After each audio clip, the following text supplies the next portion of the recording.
On Extra Credit, we find out how mistakes help you become better. This program is made possible in part by the state of Michigan and by viewers like you. Thank you. Some of us aren't here to make friends.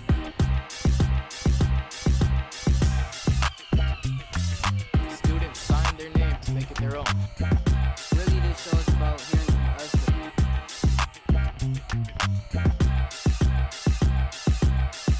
Hey, I'm Paige. And I'm Brooke. And this is Extra Credit, a safe space for teens to have interesting conversations and explore new ideas. Let's play a game. Found a game. So basically it's two truths but a lie, but backwards. So you have to guess the truth instead of the lie. I'm gonna say 3 statements and you have to guess the truth. So the first statement is that art used to be an Olympic sport. The second is the Louvre is the second largest museum in the world. And the third is you're gonna forget the statements. Let me read them. The third is the Mona Lisa is the most stolen artwork. I want to say the truth is the Mona Lisa is stolen artwork. Why don't you think the other ones? It's just not speaking to me like the Mona Lisa is. I don't know. So you don't know. Yeah, I don't know, but I'm gonna go with Mona Lisa is the most stolen art. That's the truth. Okay. You're wrong. Oh! You're wrong. You're wrong. What's the answer? It's that art used to be an Olympic sport. You know what they used to do? They had artists painting people in the middle of the sport. Oh. And people would judge the image that was drawn of the people doing that sport. Sportception. That sounds interesting. Yeah, that's why it's not there anymore. I was gonna say, what year was it abolished? Like 1940. Oh, early. Yeah. They had nothing better to do. They didn't have phones. They had to be creative. Yeah, I see. Yeah. It's very creative. The Mona Lisa was only stolen once. Oh. And the Louvre is the first largest museum in the world. The what? Louvre. That's a very beautiful word. What does it mean? Great question. I was just about to say, I should have looked it up. That's a good question. I'm sure it's just a name in French. It's probably named after somebody important. Sounds interesting. Sounds very important.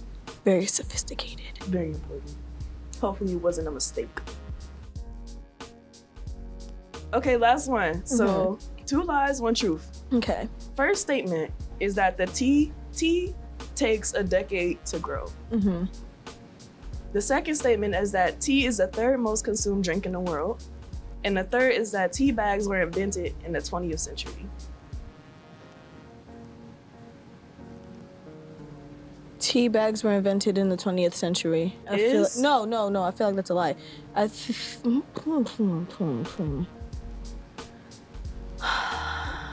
That's a good... Yeah. I think the truth is tea is the 3rd most consumed drink in the world. Why? Me personally, I love me some tea. And I know like a lot of people that really love drinking tea. And tea is just good. What's the first 2? Oh, wait. Yeah, I don't believe tea bags were invented. You locked it in. No. You're What? also wrong. I am? Mistakes were made. Yes. The truth was that tea bags were invented in the 20th century. Really? Yes, they was drinking the leaves and water, but like in the cup. I thought it was invented before the 20th century. No. Oh, wow. Nope, they had to razzle dazzle it up because they ain't had no phones. Like, That's let's blame everything on technology. Tea bags were invented in the 20th century. Wow. Tea is the 2nd most consumed drink in the world. The first is water. Of course, water. Second, What what is the the 3rd? Probably milk. I don't know. I don't know. And tea actually takes 3 years to grow, not a whole decade. Yeah, I thought, I'm like, we would have, no, it wouldn't be You that. said we wouldn't have none. What if they just grew a lot of plants? Like, what if, I don't think so. I don't know. You ever been to a tea farm? No, I haven't. Well, hey, makes sense then. You may have made some mistakes during our game, but now you know more for next time. And that's what this episode is all about. Today, we explore the importance of making mistakes. Have you ever tried to do something like homework or a new skill and wanted to give up after a few failed attempts? What if you knew those attempts were making you better? U Cubed at Stanford University shows us the importance of struggle and the power of making mistakes. Let's check them out.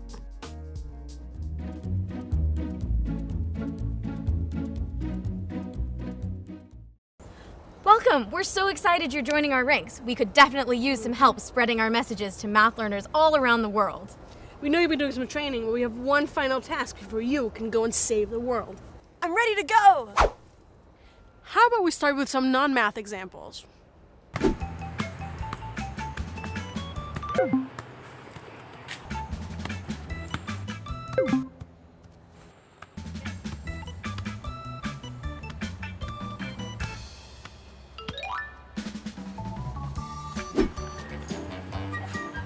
So you sit down like this, and you roll back, and you slap.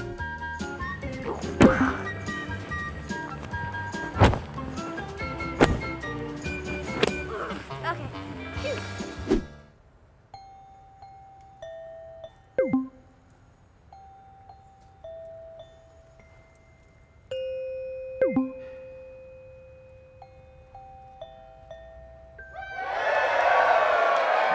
So, what did you think?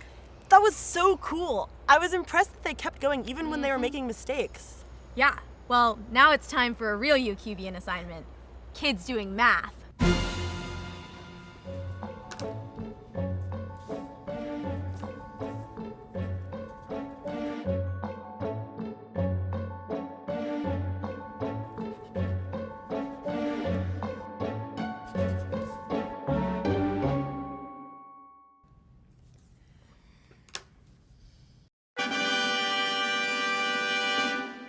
Oh, I know what to do. They're struggling. I'm gonna go help them. No! Remember what we just saw? They were struggling and it was awesome. And this is like exactly the same deal. It's just math. Oh, I get it. I'm gonna try again.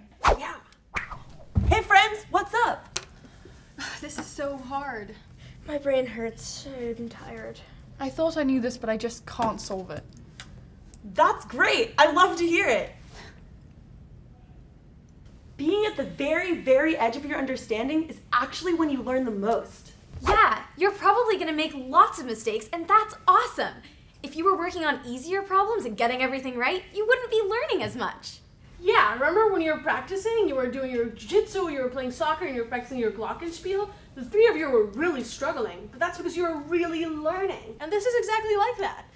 Once this gets easy because you've practiced so much, then you should move on to something harder so you can keep struggling. I was going to come save you, but you don't need saving. You're doing great. You just have to keep reminding yourselves and each other that mistakes are good and struggling is actually fantastic for your brain.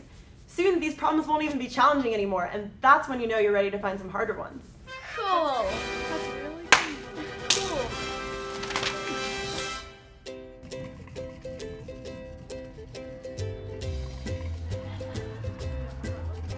Wow, that's so cool. I didn't see it like that. Whoa, that's cool.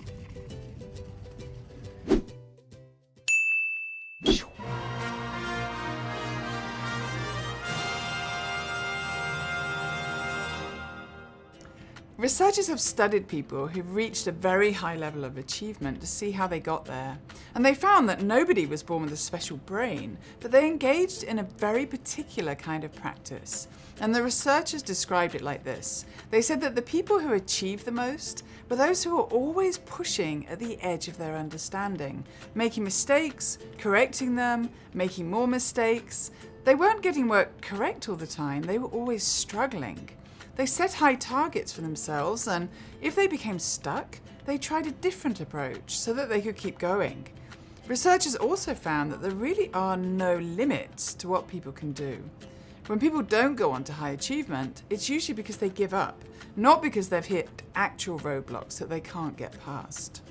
So always remember that when you're struggling, even if that can feel really hard, that's the very best time for your brain.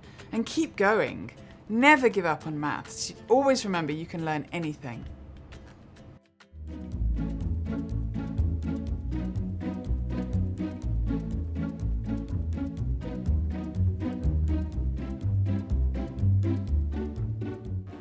It made a lot of sense.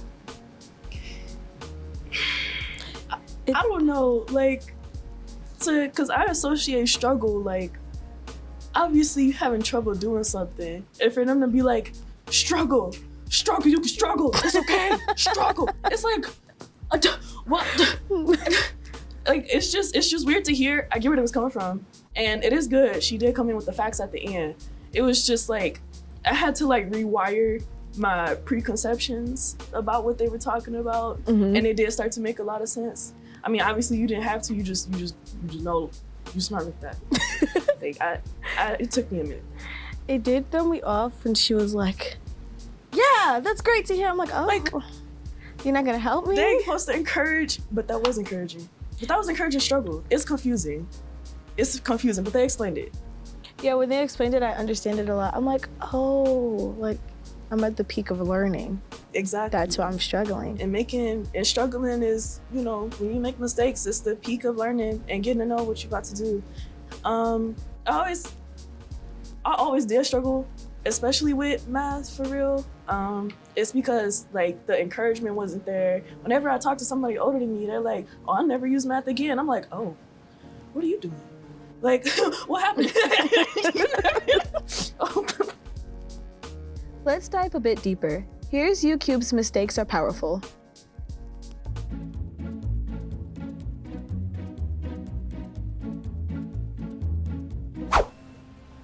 I've been working on this one for so long. I just can't get it right. Every time I try something, it just doesn't work.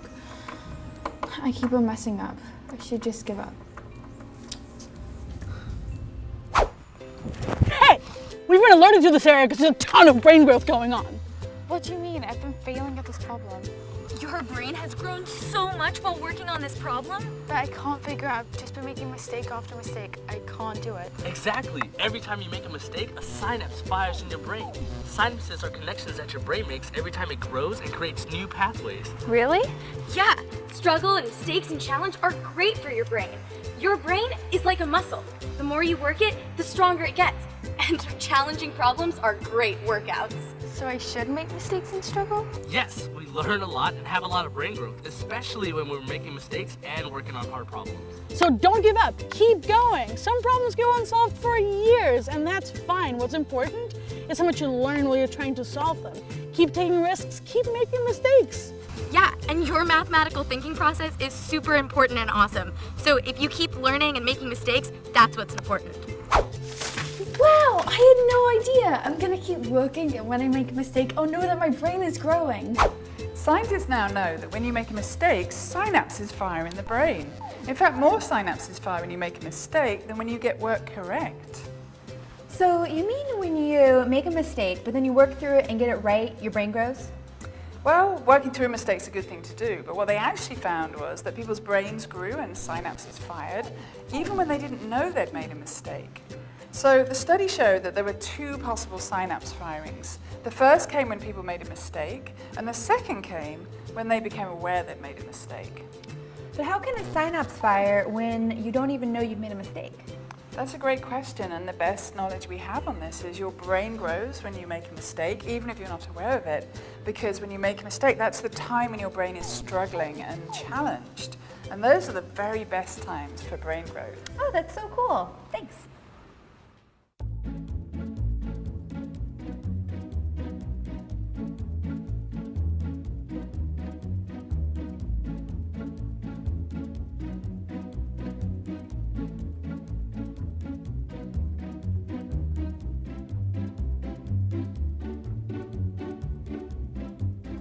Now that I think about it, What? making mistakes is very beneficial for life. It is when you got the space to make mistakes. I say that you should, if you have the time, the energy, and you can make the effort to try and do new things with the mistakes and the other things you've learned, take that time, do it. Yeah. And even if you think you're making mistakes, sometimes you can even be right and you could check your teacher. I'm not saying challenge the teacher, but there could be more Sometimes than the teacher makes mistakes. Exactly. Like there could be more than one way to be right. Like I was in elementary sometimes, and a teacher would make a spelling mistake. You don't know how proud I was to be like, you missed an E. Like everybody makes mistakes.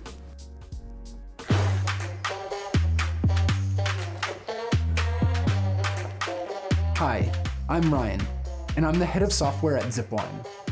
Zipline operates across Africa using drones to make life-saving blood deliveries. We deliver medical products like blood and vaccines to places that otherwise can't be reached. We all deal with different types of problems every day. And one way or another, we come up with solutions. But did you know there's actually a series of steps you can take for solving any problem? It's called the problem-solving process, and it has 4 basic parts. 1. Define. Identify the problem. 2. Prepare. Research previous solutions and brainstorm new ones. 3. Try. Put a plan into action and test to see what works. And 4. Reflect. Review what worked and what didn't, and how you might change your approach in the future. Let's take a look at how this process is used in the real world by looking at where I work, Zipline. At Zipline, we started by defining the problem. First, when people need blood, they need blood fast. Second, blood is very hard to store because there are many different types and it expires quickly. And third, most of the world does not have roads we can rely on for delivery. The next step was to prepare a solution. First, we traveled to Africa and met with doctors, the people on the ground who are most familiar with these problems.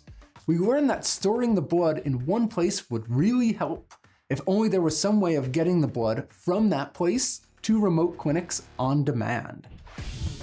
Next, we came up with all kinds of ideas and really let our imaginations fly. The solution we thought might work was an airplane-shaped drone that could fly really far, really fast over all kinds of rough terrain. When it flew over its destination, it would parachute drop a package of blood to the doctors on the ground, then return home. Now it was time to try this all out. Thanks to previous medical research, we knew techniques for building a blood storage facility. So we built one in a central location so that we could deliver blood to almost anywhere in the country. Then we built drones, a lot of drones. We tested how to fly the drones, turn them around and recover them. And as we tried, we had successes and we had plenty of failures. We quickly learned that dropping the blood from the sky worked really well, but we also learned problems like weather and hardware failures could slow us down a lot. So as we tried, we had to go back and prepare new solutions as we defined new problems. Finally, we had something that worked. It was time to look at what we had done and really reflect on how it had gone.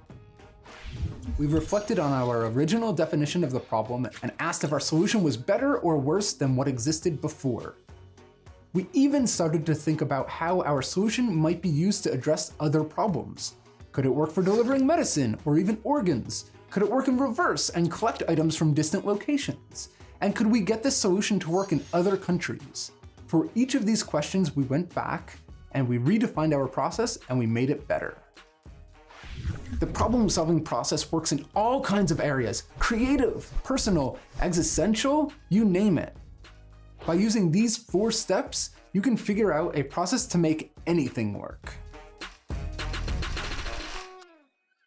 I think it's interesting how, there's usually like a linear way that people want to do things. Like it's this step, then it's this step, then it's the next step. And he talks about like going backwards, like backtracking a lot and actually checking whether or not these are still issues or whether they work or not. Yeah, I think he specified like how many people actually like helped. Helped? Yeah. He did it all by himself? No, like how many people he helped with like transferring it. Like, he wasn't trying to brag. He was just trying to. I mean, personally, I helped this many people because of my contraption. I would be bragging. Oh, hey, rightfully so. If you donate blood across Africa, I mean, I'll be bragging too. I like the process that he explained. It sounds a lot like the scientific method that I used a lot. It's like the hypothesis, then the testing, and the results.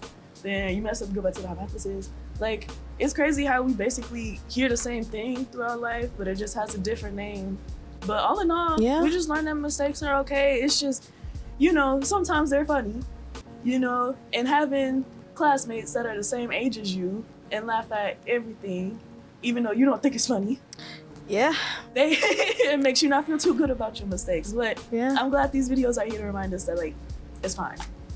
It's fine. The struggle is real. And it's okay. It's okay to struggle. It's okay. Ask for help. I was thinking about mistakes.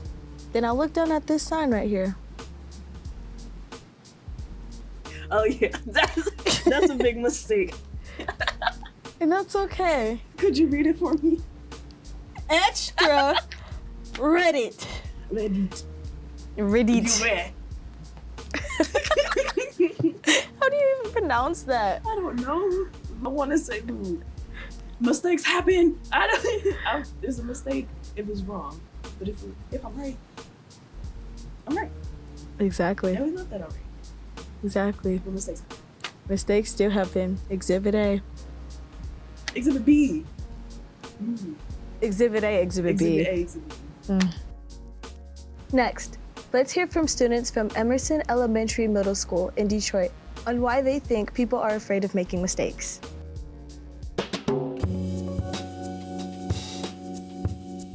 I think people are afraid of making mistakes because they're afraid of getting made fun of or like talked about because of their wrong answers. They're afraid of failure because they don't want to be embarrassed. People are afraid of making mistakes because they're scared of messing up. In front of people. Because of the consequences that come from the mistake. They don't want to look dumb. They feel like they're going to regret it or they're going to get made fun of by other people in the class. Because they're going to be feeling embarrassed. Afraid of getting rejected. Because they're afraid of getting laughed at. Because they don't want to give people material to be able to make fun of them. Mistakes bring regrets. The amount of times teacher will be like, what's the answer? I'll know the answer, but I'll be scared it's wrong. And then I'll just not say it. And I'll be like, I knew that was the answer. And then somebody else say it. I'm like, you know what? I wish I had your confidence. Okay. And you know what? I'm gonna get your confidence. Sometimes the teachers don't make it better either. No, they don't. Some of these teachers mean. But we can get into that later. We get past the you know, they're human. Teachers make mistakes too, even if they get away with a lot more. But I really agree with that one kid that said that giving them material to make fun of, because I still catch myself to this day lying about what I know because I know I'm lying and I'd rather get made fun of because I didn't think it was true in the first place. Yeah. And so I can agree with what they're laughing at instead of giving them the material or thinking that I'm serious and I'm wrong. And then you end up being right the whole time. Right. But you just want to agree with that. Yep. It's embarrassing. Like, it really is embarrassing. And That'll it's just, do it. It's hard for me to get over sometimes. Like, I definitely think it's an ego thing. Like, of just not wanting to feel stupid, even though saying the wrong answer don't mean I'm stupid. Like, I'm not defined by my mistakes. So I think that was a really, really good video about making them. And while the other students already know why, like, everybody else don't want to. I feel like what you said about the whole ego thing, I agree with that 100% because the amount of times I'll be like, I really don't feel like getting made fun of in class today. I'm just not. Teachers love calling on me too. Yeah, and it was like some people would say it's humble, which is cool, but it's like that's not being humble. You know what I'm saying? It's your ego. You don't want to feel bad.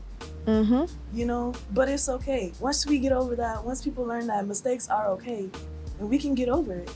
You know what I'm saying? And once we learn how to encourage and we can even make fun of, but in a positive light, then we could move past making a mistake and thinking that it's stupid. Yeah. I mean, I don't care about getting made fun of later for it. Just don't make fun of me for it right then and there at the moment. That's because really- I will never open my mouth ever again. Yeah. Like I would never speak again. Friends with who? You. You made fun of me that one day for saying that cereal might be a soup. Don't.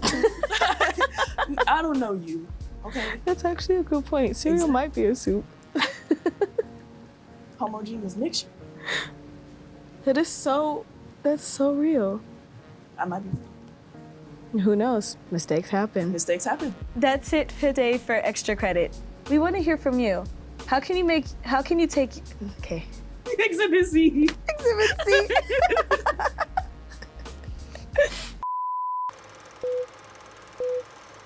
Mark. That's it today for Extra Credit. We want to hear from you. How can you take your mistakes and learn from them? Bye. This program is made possible in part by the state of Michigan and by viewers like you. Thank you.